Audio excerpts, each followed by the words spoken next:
السلام علیکم، آپ دیکھ رہے ہیں مبشر لقمان یوٹیوب چینل. میرا نام مبشر لقمان ہے اور بڑی اہم خبر جو اب تک سب کو پتہ چل گئی ہے، پورے پاکستان کو، بیرون ملک رہنے والے پاکستانیوں کو، IMF کو، ورلڈ بینک کو، سب کو یہ خبر مل گئی ہے کہ اسد عمر نے استعفیٰ دے دیا.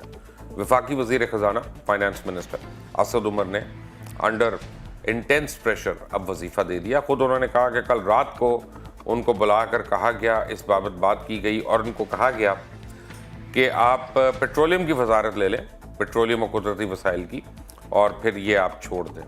تو اسد عمر نے کہا کہ والنٹیرلی میں نے کہا کہ میں PTI کا ممبر رہوں گا، لیکن میں کوئی اور وزارت نہیں لوں گا کابینہ میں. تو اس سے ایک بات تو بڑی کھل کر سامنے آ گئی کہ وزیر اعظم نے اکنامک پالیسیز کے اوپر عدم اعتماد کا اظہار کیا، اور ساتھ ہی انہوں نے وزیر پیٹرولیم کو بتا دیا کہ ان کی چھٹی ہونے والی ہے، کیونکہ اگر ان کا پورٹ فولیو یا قلم دان آرام سے کسی اور کو دیا جا رہا ہے تو اس کا مطلب ہے کہ وزارت پیٹرولیم جو ہے اس کو بھی اب نیا وزیر ملنے والا ہے.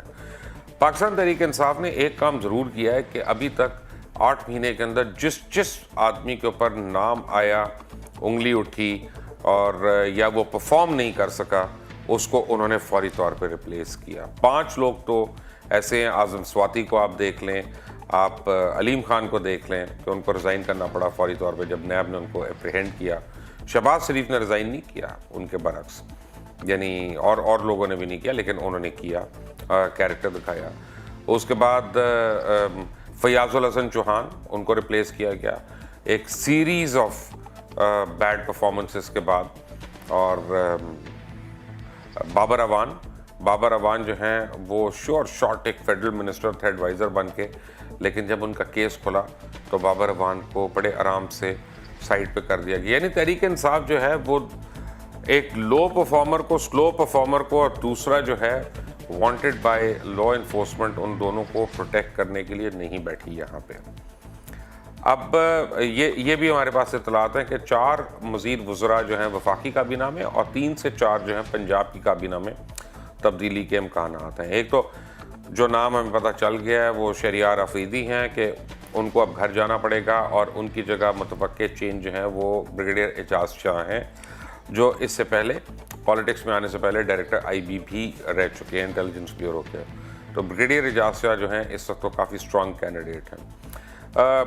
وزارت خزانہ کے لیے بھی بڑے اسٹرانگ کینڈیڈیٹس ہیں، لیکن سب سے زیادہ جو اس وقت ڈسکشن ہو رہی ہے اور جو پرائم منسٹر ہاؤس میں ڈسکس کیا جا رہا ہے وہ ٹیکنوکریٹس کو ڈسکس کیا جا رہا ہے. شوکت ترین صاحب جو ہیں اس میں آؤٹ ہو گئے ہیں ریس میں، کیونکہ شوکت ترین صاحب جو ہیں ان کا خیال ان کے اوپر کافی کیسز ہیں نیب کے، اگر وہ وزیر بنتے ہیں تو سڈنلی وہ کھل جائیں گے اور PTI کو مزید ایک اور وزیر سے ہاتھ دھونا پڑ جائے گا، چاہے وہ پرفارم کریں یا نہ کریں.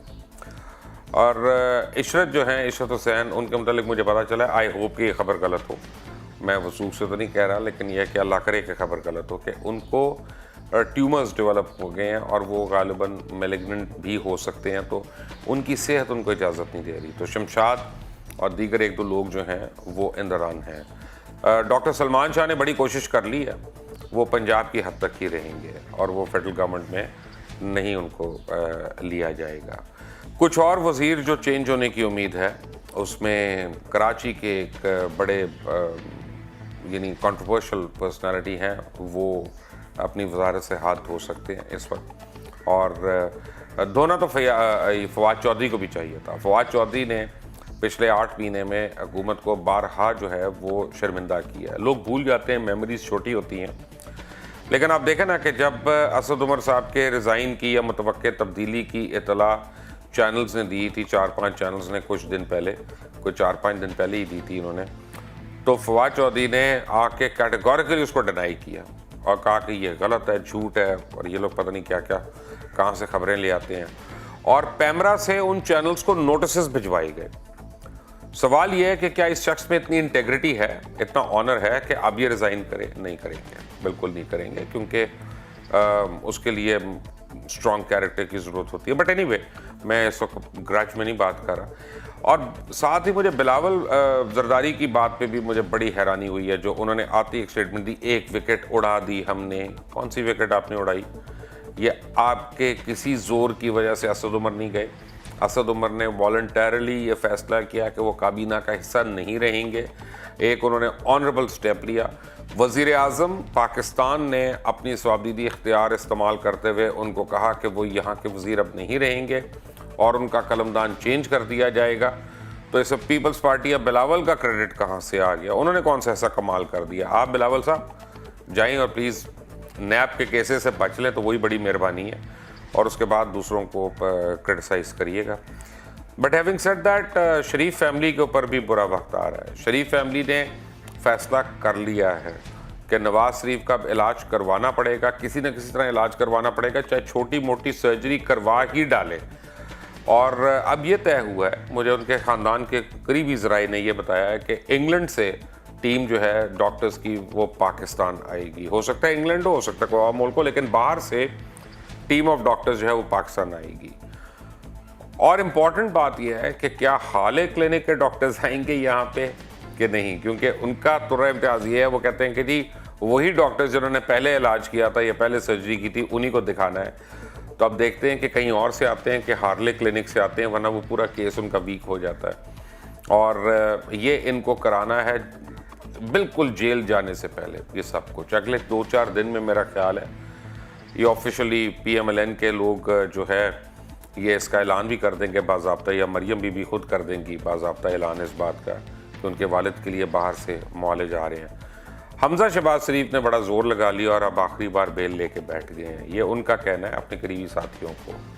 اس کا مطلب ہے کہ اب جب بیل ان کی ختم ہوتی ہے تو وہ نیب کی حراست میں جائیں گے اور کم از کم 3 مہینے وہ جیل کی ہوا کھائیں گے اس سے پہلے کہ وہ جوڈیشل ہوں, اور پھر بعد میں وہ جوڈیشل ہوں گے. یہ گھیرا جو ہے شریف فیملی کے ارد گرد بہت تیزی سے تنگ ہو رہا ہے. خبر آ رہی ہے کہ فریال تالپور جو ہیں ان کے لیے بھی کوئی اچھی خبر نہیں ہے, اور نیب نے ان کے گرد بہت اپنا گھیرا تنگ کر دیا, اور فریال تالپور جو ہیں وہ عن قریب حراست میں ہو سکتی ہیں. اور جو ہے فریال تالپور کا مطلب ہے کہ بالکل جناب سابق صدر آصف علی زرداری تک نیب جو ہیں وہ لوگ پہنچ چکے ہیں. جہاں تک وفاق کا تعلق ہے وہ میں نے آپ کو بتا دیا. پنجاب کے اندر بھی 3 سے 4 متوقع چینجز ہیں, اور یہ بڑا بولڈ سٹیپ ہے پاکستان تحریک انصاف کا اس وقت اپنا وزیر خزانہ چینج کرنا, کیونکہ جون میں بجٹ آنا ہے.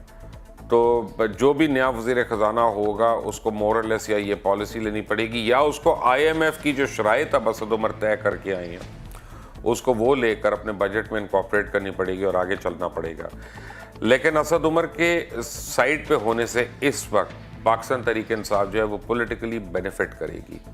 اور سب سے بڑا بینیفٹ یہ ہے کہ لوگوں کی میموری چھوٹی ہوتی ہے. جب اگلے تھوڑے دن میں بجلی, گیس, پانی یہ تینوں چیزیں بڑھنی ہیں, پیٹرول کی قیمت بڑھنی ہے, اور وہ گورنمنٹ نے بھی ہولڈ کر کے رکھی ہوئی تھی کہ تھوڑے دن کے بعد بڑھاتے ہیں, تو اب وہ فیصلہ سمجھ آ رہا ہے کہ آپ نئے آنے والے آدمی پہ وہ بوجھ نہیں ڈال رہے, اور آپ پچھلے جانے والے کے اوپر جو ہے یا اس کی پالیسیز اس کو منسلک کر کے آپ وہ کر رہے ہیں. تو ہوپ فلی پاکستان تحریک انصاف کی حکومت جو ہے اب ایک اسٹرانگ مستحکم معاشی بنیادوں پہ پاکستان کی ترقی کے لیے کام کر سکے گی. آنے والے دن اللہ کرے کہ پاکستان اور تمام پاکستانیوں کے لیے بہت اچھے ہوں. wherever you are, اللہ حافظ.